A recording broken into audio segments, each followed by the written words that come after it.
지난 주간에는 전도 축제 주간이라 그 전 주간에 이어서 부하고 늙도록 부하고 존귀를 누리는 사람이라는 제목 가지고 같이 말씀을 상고하도록 하겠습니다.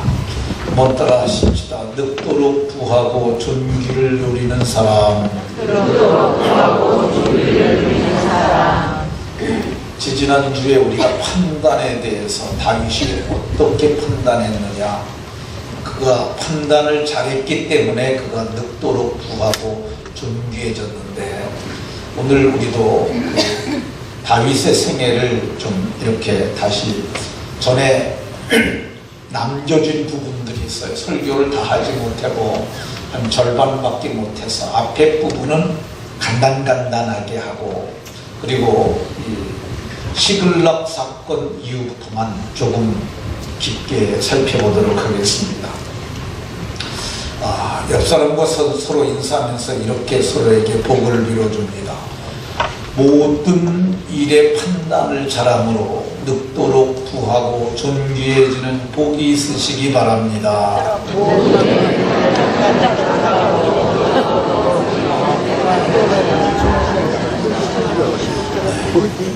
모든 일의 판단을 잘하시므로 늙도록 부하고 존귀를 누리는 복이 모두에게 있으시기를 예수님 이름으로 축원합니다.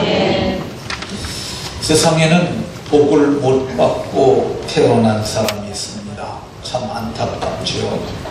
근데 사는 동안도 복되게 살지 못하는 사람이 또 있습니다. 또 살아있는 동안 예수님을 믿지도 못해서 내세에서도 영보를 받는다면 그 사람은 참 비참하고 불쌍한 사람들일 것입니다. 반면에 복을 받았긴 받았는데 누리지 못하는 사람도 있다고 솔로몬이 말합니다. 솔로몬이 재물, 부여, 존귀를 받기는 받았는데 누리지 못하는 사람이 있다, 이렇게 말합니다. 여러분들은 누리는 복이 있으시기 바랍니다. 다윗은 어렸을 적에는 그렇게 부여하지도 존귀하지도 못했던 사람입니다. 그런데 그가 마침내 늙도록 부하고 존귀한 자가 됐던 그런 사람인 것을 볼 수 있습니다. 그러니까 지금 젊었을 때 별로 보잘것없어도 다윗처럼 판단을 잘하면 늙도록 부하고 존귀해질 줄로 믿으시기 바랍니다. 청년들이 함께 한 사람들이 있어서 다윗이 지금 이것이 몇 살 때쯤 일어난 사건이라는 그 다윗의 연대기를 말하면서 오늘은 좀 말하려 합니다. 오늘 본문의 주인공 다윗은 시편 78편에 보면 양의 우리에서 택하시되, 다윗을 택했는데 양의 우리에서, 하나님께서 선지자 사무엘을 통해서 그에게 기름 부을 때 모습입니다. 이때가 다윗이 10대 소년이었던 것으로 보여져요. 다윗은 정규 학교를 다닌 바가 없어요. 다윗은 들에서 양치는 일을 했고요, 양의 우리에서는 양젖을 짰고요, 그리고 양의 우리에서 양똥을 치는 삶을 살았어요. 10대 소년에 그는 양치기였던 것을 봅니다. 근데 그가 하나님의 손에 붙잡혀서 블레셋의 골리앗을 쳐 죽임으로 사울은 천천히고 다윗은 만만이라는 칭호를 얻게 됩니다. 이때가 10대 후반으로 보여집니다. 그러니까 다윗은 10대 후반에 이스라엘에서 가장 존귀한 명예를 얻었던 것을 봅니다. 근데 다윗이 가장 큰 명예를 얻으니까 이걸 시기했던 사람이 사울 왕입니다. 그래서 사울이 다윗을 죽이려고 그러니까 다윗이 아둘람 굴로 도망을 갑니다. 굴로 도망갔을 때 이때가 약 24살 정도로 저는 추측을 합니다. 그러니까 24살에 그가 그곳을 도망하니까 그를 따르는 무리가 400이나 되었어요. 그러니까 24살에 400명의 병사들을 거느린 두령, 우두머리가 되었던 것을 봅니다. 근데 그 400명이 어떤 사람이었냐면 혼란당한 자, 빚진 자, 마음이 원통한 자, 좋은 사람 하나도 없어요. 오합지졸인데 그 400명이 왔는데 그가 넓은 마음으로 그들을 다 받아들였어요. 이게 24살 때로 보여집니다. 그리고 시간이 지나면서 그 수가 늘어나서 600명이 됩니다. 아마 25, 6살 때로 보여집니다. 그리고 그가 30살이 되었을 때 유다의 장로들이 그에게 머리에 기름을 부어서 유다의 왕이 됩니다. 그리고 30살 때부터 그 함께 했던 600명들이 유다 왕국을 강한 제국으로 그들이 성장을 시킵니다. 성경은 다윗은 점점 강하여 가고 10지파를 가졌던 사울의 아들들은 오히려 약해졌다고 얘기를 합니다. 그러니까 다윗은 점점 잘 되는 사람이야. 우리가 점점 앞으로 나아져야 합니다. 그래서 그가 37살이 되었을 적에는 북이스라엘의 장로들이 그에게 나와서 당신이 북이스라엘까지 온 이스라엘을 통치해 주십시오 하고 그 앞에 무릎 꿇고 언약을 맺고 그에게 기름 부어 왕이 됩니다. 37살에 왕이 된 겁니다. 그 왕이 되고 나서 처음 한 일이 뭐냐면 남왕조와 북왕조 중심에 있었던 여부수 산성, 여부수 족속이 살고 있던 도성, 그 도성을 함락시킨 거야. 왜 그걸 함락시켰느냐? 거기에 여호와의 괴를 모시기 위하여. 왜 그걸 함락시켰느냐? 거기를 왕국의 중심으로 삼고자 그 성을 함락시키고 그 산성에서 살면서 그가 다윗성이라 이렇게 이름했습니다.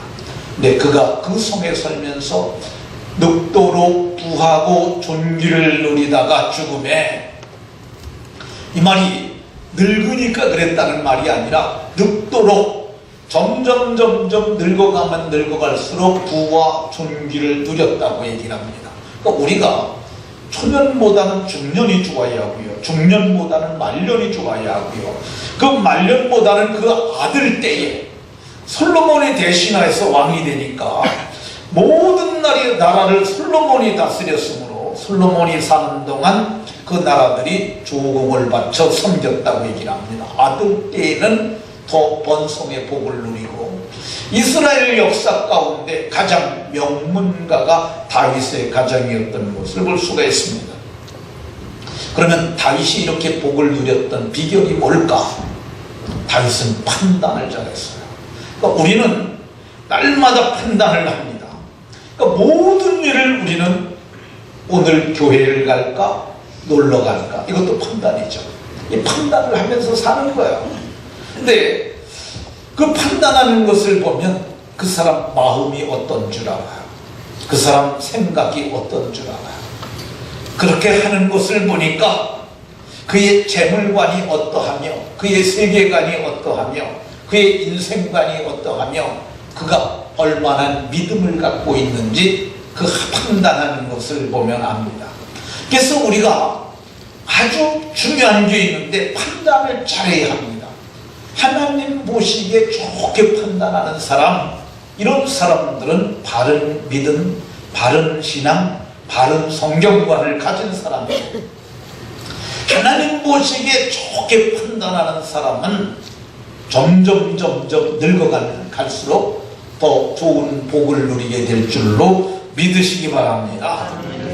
다윗의 인생을 통해서 지난주에 봤던 부분 이어서 살펴보도록 하겠습니다. 다윗이 가장 잘한 판단들 그거 중심에서 살펴보는데, 다윗이 제일 처음에 이 블레셋과 이스라엘과 전쟁터에 섰을 때 그걸 보고 그가 판단을 합니다. 내가 골리앗을 쳐 죽이리라. 근데 그게 단순하게 그냥 의문으로 한 것이 아니라 그가 짱돌 전략이라고 전에 말했기 때문에 여기까지만 합니다. 판단을 잘한 거죠. 그래서 골리앗을 쳐 죽이고 이스라엘의 스타가 됐던 것을 봅니다. 근데 사울이 그를 죽이려고 그러니까 가드왕 아기스에게로 도망을 갔어요. 근데 가드왕 아기스의 신하들이 쑥덕대는 걸 듣습니다. 왕에게 이렇게 말해요. 제가 이스라엘의 왕보다 왕은 천천이라고 그랬는데 쟤는 만만이나 일컸던 자입니다. 저거 살려두면 과금거리 되니까 죽입시다. 그 얘기를 듣고 다윗이 거기서 판단을 합니다. 야, 여기서 똑똑한 채 했다, 잘난 채 했다, 나 금방 죽겠다. 그래서 그가 뭘 합니까? 미친 채를 해요. 그러니까 저런 미치광이를 뭘 겁수를 내냐 그럴 때 그가 거기서 도망하여서 생존했던 것을 볼 수가 있습니다. 그가 이제 아둘람 굴을 근거로 그가 엔디게 황무지에 있을 때 사울이 3천의 군사를 이끌고 쫓아옵니다. 근데 겁나니까 군대가 쫓아오니까 양의 우리가 있는 그 굴로 들어갔어요. 굴 속에 깊은 곳에 숨어 있는데 한 사람이 들어와요. 보니까 사울이에요. 근데 사울이 성경을 보면 뒤를 보러 들어가니라. 부하들이 판단은 그거예요. 하나님이 당신에게 저 사람 보냈으니까 죽입시다. 근데 다윗의 판단은 달랐어요.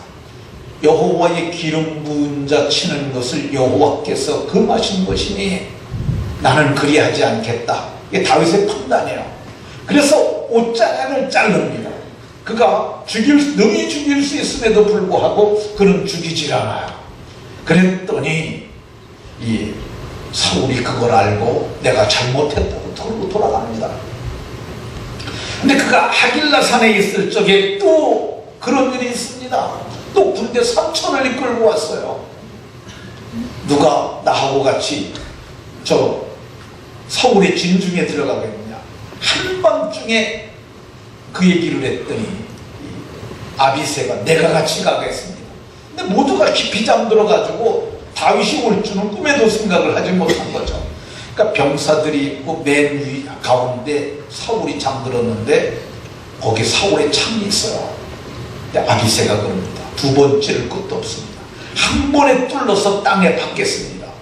죽이겠다는 거죠. 근데 다윗이 거기서도 그래요. 여호와의 기름 부인 자 치는 것을 여호와께서 금하신 것이니 창과 물병만 가지고 가자.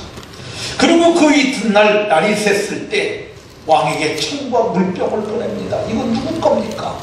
어젯밤에 당신 죽일 수 있었는데 내가 죽이지 않았습니다. 그랬더니 사무엘상 26장 25절에 사울이 이렇게 말합니다. 내 아들 다윗아, 내가 정말 내게 복이 있을 것이다. 내가 큰 일을 행하겠고 반드시 승리를 얻으리라. 원수가 축복하는 복을 얻었습니다. 판단을 잘한 거죠. 네, 다윗이 여기서 판단을 합니다. 내가 다윗을 또 살려보냈지만, 사울을 또 살려보냈지만 사울이 또 죽이러 올 거다. 이 정확한 판단이에요. 왜 그러냐면 다윗에게는 성령이 역사했지만 그에게는 악신이 역사하고 있어요. 그러니까 그 악신이 역사하니까 또 나를 죽이러 올 거니까 도망가자. 그래갖고 그가 망명길을 떠납니다. 그래서 블레셋의 가드왕 아기스에게로 그가 망명길을 떠났더니 그가 쫓아오지 않았어요. 근데 망명을 가기는 가는데 옛날엔 600명이었는데 이제는 수천 명으로 늘어났어요. 왜 늘어났냐면 그 600명이 가족을 다 데리고 온 거예요. 그러니까 식구가 너무 많아졌잖아요. 그러니까 블레셋의 가드왕 아기스에게 말을 합니다. 내가 왕과 같이 어찌 왕도에 살겠습니까? 어디 다 망가진 성도 괜찮으니까 빈 섬 하나 주십시오.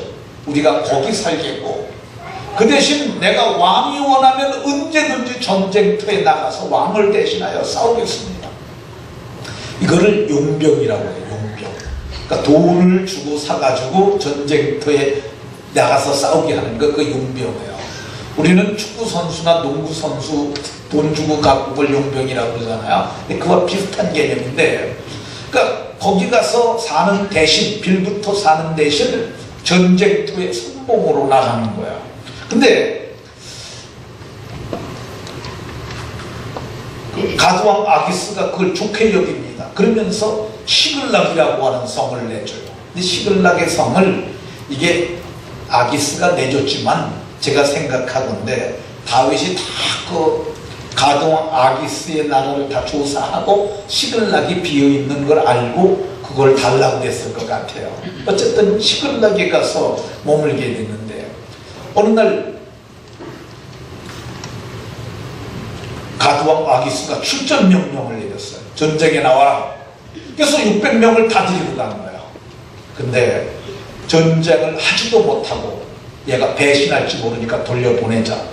그러니까 사흘 만에 돌아와 보니까 어떤 일이 일어났느냐 하면요, 아말렉 사람들이 시글락을 침노해서 시글락을 다 불살라버렸어요. 또 얼마나 속상합니까? 이 성경을 보면 다윗과 함께한 백성들이 울 기력이 없도록 소리 높여 울었더라. 그왜 그러냐면 거기에 아내, 거기에 자식, 처자를 다 잡아간 거예요. 그리고 짐승들, 그리고 집안에 좋은 것들 몽졸이 다 가져가 버렸어요. 그리고 나머지 소유물들은 다 불살라 버렸어요. 남 얘기니까 별로 뭐 이렇게 그렇게 역사 속에 있었던 건데 별로 감동이 안 오시는 것 같은데, 자식 하나만 잃어도 얼마나 속상해요. 자식, 아내, 소유물 다 잃었으니까 울 기력이 없도록 소리 높여 울고, 그들이 나중에는 그 울다가 왜 이런 일이 생겼을까 생각해보니까 다윗 까닭이라고 생각을 했어요. 군대를 좀 남겨놓고 가지 다 데리고 왔으니까 이런 일 생긴 거 아니냐. 화가 나가지고 다윗을 돌로 들어 치려 그랬어요. 이거를 심리학적으로는 대상상실 분노라고 해요. 그러니까 아내를 잃었을 때, 자식을 잃었을 때, 혹은 부모를 잃었을 때 그 상실감에서 오는 분노가 폭발해서 다윗에게로 온 거야. 근데 다윗이 여기서 판단을 합니다. 내가 다 잃어버린 것 같았는데 군대마저 나를 다 돌로 들여치려 하는데 내가 여기서 어떻게 하면 살아날까? 이렇게 판단하는 거야. 내게는 하나님이 계시다. 하나님을 찾은 거야. 우리가 세상 살면서 모두 다 잃어버릴 수 있어요. 그래도 남는 건 꼭 하나 있습니다. 재산 잃어버리고 자식 잃어버리고 다 잃어버려도 하나님은 우리와 함께 하시는 줄로 믿으시기 바랍니다. 다윗은 여호와를 힘입고 용기를 얻었어요. 이게 다윗의 마지막 최후의 보루요, 이게 다윗의 마지막 판단이었어요. 이게 판단을 하고 잠깐만 기다려라. 돌로 들여치려고 돌 들고 오는 그들에게 잠깐만 기다려라. 내가 여호와께 물어본 다음에 나를 쳐도 쳐라. 근데 아비가일에게 그가 말합니다. 아비아달에게 에봇을 가져와라. 그리고 하나님께 묻습니다. 내가 이 군대를 추적하면 따라잡겠습니까? 여호와께서 그에게 대답하셨는데 그를 쫓아가 반드시 따라잡고 도로 찾으리라. 이런 응답을 받습니다. 그러니까 600명에게 그가 서서 얘기를 합니다. 너희들이 나를 돌로 쳐서 죽이면 너희들은 모든 걸 다 잃게 되고 자식도 잃게 되고 소유물도 잃게 된다. 근데 하나님께 물었더니 쫓아가면 다 도로 찾을 수 있다고 그런다. 나와 함께 가겠느냐 나를 치겠느냐 그랬더니 우리가 다윗과 함께 당신과 함께 쫓아가서 그걸 찾는 길을 택하겠다고 해요. 그게 600명이 배반자들이 돌로 들여치던 자들을 자기와 협력하는 협력자로 맞이하게 됩니다.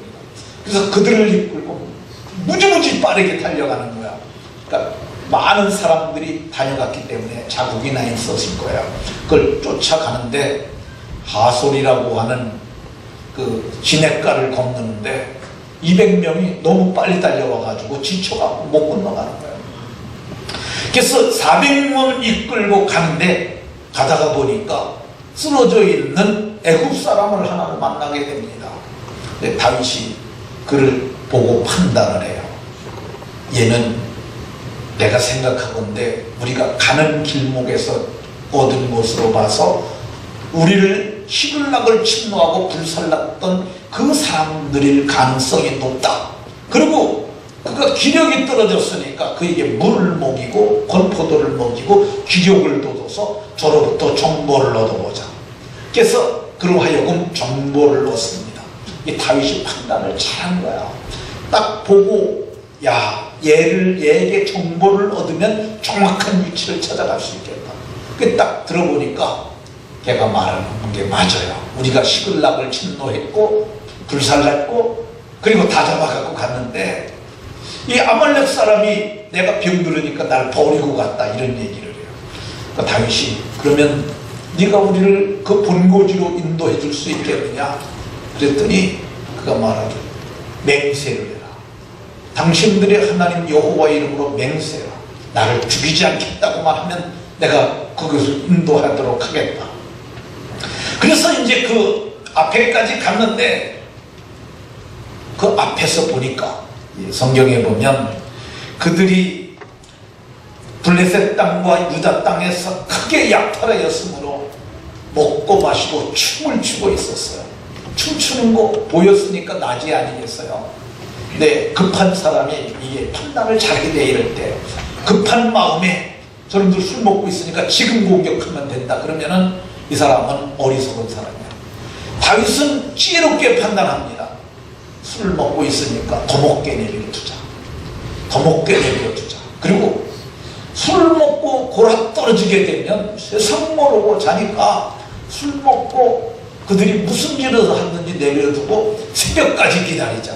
그래서 다윗이 새벽부터 공격을 합니다. 이 술을 많이 드셔보신 분들은 아는데 제가 참 부끄러운 과거이긴 합니다만 옛날에 술을 좀 많이 먹어봤어요. 제가 소주를 이옥두리를 한 5병 정도까지는 그냥 먹었으니까 제가 그 체형이 간 대 폐 소형이래요. 간은 크고 이 폐는 적은 간땡이가 좀 커서 간이 이게 종합 능력이 독소를 제거하는 거니 간이 큰 사람이 술을 많이 먹습니다. 그래서 제가 술을 많이 먹었는데 술을 그래 많이 먹어도 최면은 이게 그냥 자잖아요. 그러면은 그 이튿날 아침 10시까지 자요. 술 취해가지고. 근데 지금 다윗이 그걸 생각을 한 거야. 아주 깊이 잠들 때까지 기다렸다가 그런 거 우리 말했잖아요. 어버가도 모른다고 그러잖아요. 그러니까 다윗이 가가지고 그들이 깊이 잠들었을 때 가서 아침부터 저녁 새벽부터 저물 때까지 했으니까 16시간 정도 저들을 공략을 한 거야. 400명만 도망갔다고 얘기해서 400명만. 그러니까 그들이 쳐 죽인 사람이 아마 10,000명도 넘었을 거예요. 다윗이 빠르게 판단하는 거죠. 그러니까 사람을 살아가면서 이거 가장 정확한 때를 아는 판단, 이것만 잘해도 우리가 부유해지고 존귀한 자가 됩니다. 그러니까 다윗이 여기서 아주 판단을 잘하는 거죠. 그리고 이제 전리품을 가지고 오는데 이 전리품이 조금이 아니에요. 그러니까 시글락만 턴 것이 아니라 걔네들이 늘 업이 도둑질하는 게 업이에요. 아말렉이. 그러니까 산적 같은 사람들이 보물 창고 같은 곳에 무지무지 쌓았는데 그 번거지를 턴 거니까 상상을 초월할 만큼 전리품을 가지고 오게 됩니다. 근데 갖고 오는데 그 강가에 왔는데 시냇가에 왔는데 200명 남겨진 사람들이 있는데 그때 이제 전리품을 나누는 문제가 발생을 하게 됩니다. 그때 그 구솔 시냇가에 있는 사람들에게 어떤 사람들이 말해요. 쟤네들에게는 우리와 함께 가지 않았으니까 쟤네들에게는 아내와 자식들만 보내고 우리에게서 떠나가게 하자. 이렇게 얘기를 합니다. 주기 아까운 거죠. 너무 많은 거 좋은 게 있는데 처자만 보내주고 내쫓아는 거야. 근데 이것은 그들의 판단이야. 근데 다윗은 그렇게 판단하지 않아요. 왜 그러냐면 만약에 그대로 한다 그러면은 내부 분열이 일어나는 거야. 그러니까 600명 중에 200명이 떠나가게 되면 이 힘을 잃어버리게 되는 거죠. 내부 공동체가 해체 위기를 맞게 되고, 그리고 그 다음부터는 누가 남아서 남아있는 사람은 전리품 안 준다고 그러면 누가 남겠어요? 다 전쟁 들어가지. 그렇게 되면은 또 문제가 생기는 거예요. 다윗이 하나님께서 우리를 보호하셨고 우리를 치러온 그들에게서 우리가 전리품을 다 뺏어 갖고 왔는데 이렇게 하면 안 된다. 똑같이 나누도록 해라. 이것이 다윗이 아주 잘한 판단이죠. 그래서 이것이 온 이스라엘의 규례가 됩니다. 그러니까 전쟁터에 간 자나 남은 자나 똑같이 분배한다는 것. 이게 다윗이 한 판단이에요. 그러니까 우리가 세상을 살아가는 동안 이런 판단을 할 때가 많아. 근데 이거 판단을 잘해야 합니다. 이제 그 전리품이 너무 많아요. 이거 어떡할까? 우리 같은 사람들은, 보통 사람들은 야, 우리 어디다 놔놓고 이거 가지고 그런 생각 많이 하잖아. 쌓아놓고 먹고 마시고 즐기자, 창고를 짓자, 그런 생각하지 않겠어요? 근데 다윗은 그렇게 하지 않았어요. 다윗은 이거를 시글락에 돌아와 가지고는 우리가 이렇게 많은 전리품을 얻었는데 우리만 가져서는 안 되겠다. 우리를 어려울 때 많이 도와줬던 유다의 장로들이 있는데 그들에게 선물을 보내자. 그래가지고 그 선물을 보내는데 지금 사무엘상 30장 26절 이하를 보게 되면 베델에 있는 장로님들, 남방 라모스에 있는 장로님들, 얍들에 있는 장로님들, 아로엘에 있는 장로님들, 신못에 있는 장로들, 에스드모에 그 뒤에도 수두룩하게 있어요. 그러니까 그 사람들에게 다 이걸 보내는 거야. 근데 그걸 받을 때 어떻게 하겠어요? 야, 다윗이 우리에게 이렇게 귀한 것을 보내더니. 여러분들이 그러니까 입장을 바꿔서 받은 거예요, 선물을. 근데 그걸 받았을 때 기분이 어떻겠어요? 좋겠어요, 안 좋겠어요? 좋겠죠. 그리고 사울은 여태까지 세금만 얻어갔는데 다윗은 우리에게 이렇게 선물도 주다니. 그래서 그들이 사울이 죽은 후에 다윗이 헤브론으로 가니까 참 잘했다 그러면서 너 우리의 왕이 되어달라고. 다윗은 선물을 좀 나눠줬는데 그들은 그 앞에 무릎을 꿇고 언약을 맺고 그에게 기름을 부어 왕을 삼았던 것을 볼 수가 있습니다. 그러니까 다윗은 나누는 걸 선택을 했더니 하나님께서 저들의 마음을 얻도록 은혜를 베풀어 주셨던 것을 봅니다. 다윗이 잘한 판단이에요. 이제 다윗이 시글락에 돌아와서 이틀이 지났는데 한 병사가 옷이 다 찢어지고 그리고 머리에는 흙이 있는 사람이 그 앞에 와서 엎드렸어요. 너 어디서 왔냐? 저 이스라엘 전쟁하는 전쟁터에서 왔습니다. 그래, 그 전쟁이 어떻게 되었느냐? 그가 말하기를 전쟁터에서요 이스라엘이 대패를 하고 모두가 죽었습니다. 그럼 사울 왕은 어떻게 됐느냐? 사울 왕도 죽었고요. 그러면 요나단은 어떻게 되었느냐? 요나단도 죽었고요. 아비나답, 말기수아 모두가 다 죽었다고 얘기합니다. 네가 죽은 걸 어떻게 하느냐 그랬더니 내가 이 산에서 이제 도망가는데 보니까 사울 왕이 있는데 그가 나를 부르면서 말하기를 내가 아직 생명이 붙어 있어서 너무너무 고통스러우니 나를 죽여달라고 얘기를 했다는 거예요.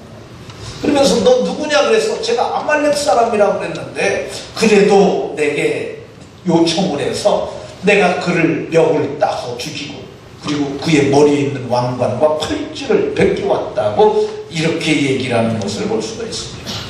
자, 여기서 보통 왕 같으면은 내가 참으로 잘했구나, 내 원수도 갚아줬고 내가 왕의 왕관을 가져다가 내게 바쳤으니 내가 왕이 되라는 표시인가 보다 그러면서 상을 주지 않겠습니까? 근데 다윗은 그렇게 하지 않았어요. 다시 묻습니다. 소식을 청년하게 묻되 너는 어디 사람이냐? 나는 아말렉 사람이라고 이렇게 얘기를 합니다. 그랬더니 다윗이 청년 중에 한 사람을 불러 말하기를 가까이 가서 그를 죽이라. 아니 왕관 가지고 팔찌 가져오고 사울의 부음을 구했는데 상을 죽여야 되는데 상을 죽이는커녕 그 목을 쳐서 죽였어요. 왜 죽였는지 아십니까? 몇 가지 이유가 있는데 그 중에 하나가 여호와의 기름 부음을 받은 자를 죽였다는 거야. 너는 그것이 하나님 앞에 죄한 죄고 또 하나는 아말렉 사람이기 때문에 죽은 거야. 성경을 보면은 하나님께서 출애굽기 17장에 내가 아말렉과 더불어 대대에 싸우리라고 말씀하셨어요. 근데 사울은 아말렉을 진멸하라고 그래 살려줬어요. 그랬더니 그 남은 아말렉 병사 하나가 이 사울의 목을 따고 왕관을 벗겨버렸어요. 근데 다윗은 생애 가운데 아말렉을 늘 진멸을 합니다. 그러다 보니까 아말렉을 진멸하고 그에게서 왕관을 취해서 그가 왕이 되었다는 것을 볼 수가 있습니다. 그러니까 다윗의 판단이 그게 달라요. 그러니까 우리가 하나님 말씀에 의거해서 하나님 앞에서 판단을 잘하게 되면 우리가 늙도록 부하고 존귀해 주시는 줄로 믿으시기 바랍니다. 근데 판단이 안 될 때 있어요. 판단이 안 될 때 어떻게 하면 좋겠습니까? 내가 잘 모르겠어요. 다윗은 에봇을 가져와라. 그리고 하나님께 물었습니다. 추격하면 따라잡겠습니까? 다윗은 물었어요. 사무엘상 5장에도 보되 다윗이 여호와께 여쭈니 여호와께서 대답하여 계속 성경에 그 말이 나와요. 그러니까 다윗은 묻는 거예요. 어떻게 해야 될지 모르면 하나님 어떻게 하면 됩니까? 라고 묻는 거예요. 근데 많은 사람들이 묻지 아니하고 지 소견대로 행하는 거예요. 지 소견대로. 사사시대가 망나니 시대였던 이유가 뭐냐면 사람들이 지 소견대로 행했다고 얘기했어요. 우리 소견대로 하면 망하는 거야. 어떻게 해야 되느냐? 하나님께 묻고 행해야 하는 줄로 믿으시기 바랍니다. 제가요 시골에서 목회할 때 어떤 일이 있었느냐면 다른 곳에 가서 사역지를 옮겼으면 좋겠다는 생각을 하게 됩니다. 시골에서 14년을 했는데 13년째 그런 마음이 들었어요. 너무너무 이제 여기가 참 좋은 편안한 목양지인데 근데 여기를 떠나고 싶은 거야. 견딜 수가 없을 정도로. 그러니까 하나님 앞에 보내달라고 얘기를 했어요. 근데 하나님이 대답을 안 하시는 거야. 날 좀 하나님 여기서 옮겨주시라고. 여기서 더 뭘 하겠느냐고 제가. 그러니까 하나님 날 옮겨주시라고. 근데 안 옮겨주시니까 기독신문에 보니까 담임 목사 청빙 광고가 났어요. 그래서 제가 거기다 이력서를 냈습니다. 근데 이력서를 냈으면 저처럼 훌륭한 사람을 오라고 그래야 되지 않습니까? 근데 오라고 그러질 않는 거예요. 제 생각에 그런 거예요. 제가 나를 오라고 그래야 되는데 근데 제가 그 교회를 찾아갔어요. 그래서 그 수석 장로를 만났어요. 내가 어떤 사람인지 잘 모르시는데 우리 동네 와서 내가 어떤 사람인가 물어봐라. 내가 목회를 어떻게 했는가.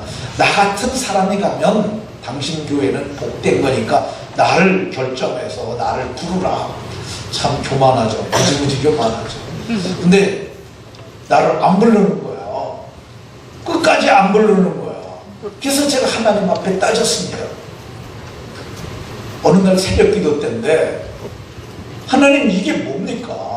왜 나를 갖다 안 보내주시는 겁니까? 내가 보내달라고 그러지 않습니까? 나 이제 보내주시라고 하늘을 향해서 좀 째려보는 그런 마음으로 얘기했는데 하나님이 말씀하셨어요. 네, 말씀하셨는데 이렇게 말씀하셨어요. 내가 너를 아끼노라. 근데 내가 너를 아낀다는 말이 이렇게 한 게 아니라 이렇잖아요. 내가 너를 아끼노라. 뭐 얼마나 따뜻하고 근데 그 음성이 무지무지 무겁고 무서운 거야. 내가 너를 아끼노라 하셨는데 그게 심장이 떨리는 정도로 무서워. 다시는 내가 그 말을 못했어요.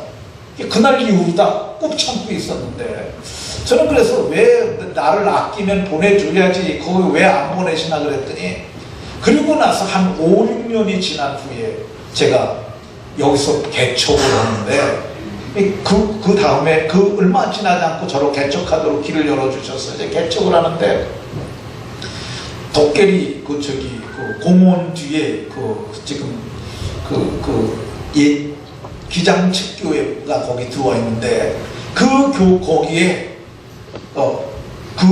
제가 가기 전에 있었던 전임자가 거기 와 있는 거예요. 광고에는 선교사 나가가지고 교회가 담임 목사가 비어서 거기 교역자 청빙한다고 그랬는데 근데 그 양반이 거기 있는 그래서 제가 그 사람하고 밥을 같이 먹으면서 당신 거기서 왜 나왔어? 그러니까 그 힘든 일이 있었다 그걸 얘기를 하더라고요. 근데 그 얘기를 듣고 보니까 제가 거기 갔으면 무지무지 고생하고 마음고생하고 몸고생했을 것 같아요. 근데 제가 개척한 것이 하나님의 은혜였구나 그걸 알았어요. 근데 하나님께 묻는 것은 아주 중요합니다. 그리고 목사에게 물어도 되는 것들이 있어요. 신앙적인 것은 목사에 물어야 합니다. 그리고 일을 하는데 경제적인 것은 경제 전문가에 묻고, 그리고 육신이 아프면 병원 의사에게 물어야 합니다. 그러나 응답은 하나님께 반드시 받아야 합니다. 근데 이렇게 하게 되면, 묻고 행하게 되면 그것이 바른 판단이 되고 그게 복이 되는 줄로 믿으시기 바랍니다. 다윗이 오늘 죽을 날이 임박하니까 마지막으로 그 아들 솔로몬을 불러놓고 크게 보면 두 가지의 유언을 합니다. 근데 이게 다윗의 판단이에요. 이게 다윗이 70년을 살면서 그 나라를 통치하면서 그 아들 솔로몬에게 얘기하는 거야. 이게 굉장히 중요한 겁니다. 다윗이 판단하는 것. 제가 어제 19번 조선 TV에서 강적들이라는 프로그램을 봤어요. 그게 목요일 날 했던 건데 이게 토요일로 옮겨졌다고 그러더라고요. 근데 거기에 어제 출연하신 분이 두 분이 나왔어요. 이 남재희 전 경제기획부 장관, 그리고 남시욱 박사인데 이게 화정평화재단 이사장인데 이 사람이 정치학 박사들이에요. 두 사람이 국가의 원로라고 할 만해요. 근데 제가 그 사람들 얘기를 딱 들으면서 야, 이 사람들 정말 고수구나. 그러니까 이게 뭐냐면 요즘 젊은 사람들이 나와서 하면 그냥 이렇게 다다다다닥 하면서 서로 싸우고 그러는데 이 사람들은 말하는 게 달라요. 정세를 보는 정말 고수예요. 예, 진행을 하는 여자분이 우리나라의 역대 대통령의 비운의 역사를 얘기하면서 왜 이런 일이 있느냐 그랬더니 그분이 이런 얘기를 하더라고요. 유일하게 두 사람 대통령만, 김대중 대통령하고 김영삼 대통령만 감옥에 가지도 아니하고 자연사했잖아요. 근데 두 사람 얘기 들으면서 그 사람들은 이렇게 얘기하고 대쪽이 김대중 비장을 깠다는 거예요. 대쪽 하면 아시잖아요. 그렇죠? 이회창 그분인가 봐요. 근데 대쪽이 깠는데 김영삼 대통령이 덮었다는 거예요. 그거 깠으면은 김대중 대통령 감옥 갔죠. 근데 그거 같은 정치를 했던 저거니까 김영삼 대통령이 덮었다는 거예요. 근데 김영삼 대통령 말년에 그 양반도 또 IMF 가지고 그런 시련이 있었잖아요. 이 김대중 대통령이 이걸 또 덮어줬다는 거죠. 그렇게 서로 덮어야 되는데 서로 까발리고 그래서 자살하고 그냥 이렇게 죄다 저렇게 하고 되니까 감옥 가고 이 악순환이 계속된다는 그런 얘기를 했는데 원로지니까 세상을 보는 게 다른 거예요. 지금 이 다윗이 이제 늙어 죽을 날이 임박하니까 그가 아들 솔로몬을 불러놓고 얘기를 하는 거야. 이거는 우리 모두가 받아야 될 말이에요. 내가 지금까지 형통하고 늑도록부하고 종기를 드렸는데 그 비결이 뭐냐? 나는 대장부가 되려고 했다. 그러니까 너도 힘써 대장부가 되라. 믿음의 대장부가 되라고 얘기합니다. 그리고 나는 여호와의 명령을 지켰으니 너도 여호와의 명령을 지키도록 해라. 그리고 너와 네 자손들이 마음을 다하고 성품을 다하여 진실이 여호와 앞에서 살게 되면은 자자손손 복을 누리게 될 것이라고 이렇게 말했어요. 이게 정말 고수 다윗이 죽으면서 한 말이에요. 이게 판단의 근거요, 이게 판단의 비결이고 이게 복된 삶을 살았던 비결입니다. 그리고 이제 마지막으로 죽기 전에 국가 통치를 위해서 세 가지 얘기를 합니다. 첫 번째가 군사령관을 지내고 있는 요압이 전쟁에 피를 흘리고 그리고 평화의 시대에도 그가 평화를 흘렸으니까 그게 백발이 평안이 수월해 무덤에 내려가지 못하게 하라고 유언을 해요. 그리고 당시의 제사장 이 아비아다를 내 지혜대로 하라고 해요. 지혜대로 아비아다를. 그리고 또 한 사람이 있는데 그게 시므이라고 하는 사람인데 그 얘기하려면 길어집니다. 근데 시므이가 그가 한 것을 네가 기억하고 그의 백발로 수올의 무덤에 내려가지 못하도록 내가 지혜대로 하라고 했네요. 그래서 솔로몬이 그걸 마음판에 둬요. 그래가지고 요압을 참살합니다. 그것도 아주 그냥 간단하게. 그리고 제사장을 아비아달 제사장을 고향으로 내려보내요. 그리고 시므이를 마저 장군 분하야를 통해서 마침내 그를 죽이게 됩니다. 그러니까 이게 나라가 솔로몬의 손에 견고하여집니다. 그러니까 이 솔로몬의 왕국이 견고해졌던 이유 중에 하나는 다윗이 그 문제점을 지적하고 바로 가르쳐줬기 때문에 그렇습니다. 이거 다윗의 판단이에요. 네 나라가 잘 되려면은 군사령관 그리고 그 제사장, 군사 지도자, 종교 지도자 그리고 마지막에 이 여론을 나쁘게 호도하는 시므이 같은 무리를 제거해야 된다고 이렇게 말한 것입니다. 말씀을 마치도록 하겠습니다. 다윗의 이러한 바른 판단은 늙도록 부하고 존귀하게 했습니다. 여러분들이 사는 날 동안 바른 판단을 하심으로 바르게 판단하심으로 늙도록 부하고 존귀하시고 자자손손 부와 영광과 존귀가 전승되는 아름다운 복이 모두에게 있으시기를 예수님 이름으로 축원합니다. 기도하겠습니다.